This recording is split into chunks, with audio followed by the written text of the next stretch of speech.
Hot సమ్మర్లో కూల్గా టేస్టీగా పెరుగు వడలు చేసి తినేద్దామా? అయితే పావు కేజీ పొట్టు మినపప్పును 6 to 8 అవర్స్ నానబెట్టి పొట్టంతా పోయేలా క్లీన్గా వాష్ చేసి నీళ్లను వంపి 2-3 పచ్చిమిర్చి, అల్లం ముక్కలు, కరివేపాకు వేసి మెత్తగా గ్రైండ్ చేయండి. ఇప్పుడు కప్పున్నర పెరుగు తీసుకుని చక్కగా గిలకొట్టి తగినన్ని వాటర్ యాడ్ చేసి చిక్కని మజ్జిగలా చేసుకుని 1 కప్పు సన్నగా తరిగిన ఉల్లిపాయలు, అరకప్పు కొత్తిమీర, రుచికి సరిపడేంత ఉప్పు వేసుకుని కలిపి పక్కన పెట్టండి.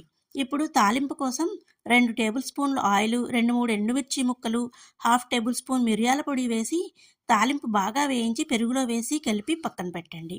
ముందుగా రుబ్బి పెట్టుకున్న మినప్పిండిలో రుచికి సరిపడేంత ఉప్పు వేసి బాగా కలిపి ఆయిల్ హీట్ అయ్యాక చిన్న చిన్న పునుగుల్లా వేసి బాగా వేయించుకొని ఎక్సెస్ ఆయిల్ పోవడానికి, వడలు సాఫ్ట్గా అవ్వడానికి వాటర్లో 2-3 నిమిషాలు డిప్ చేసి పెరుగులో వేసి 2-3 గంటల తర్వాత సర్వ్ చేసుకుంటే టేస్టీ పెరుగు వడలు రెడీ.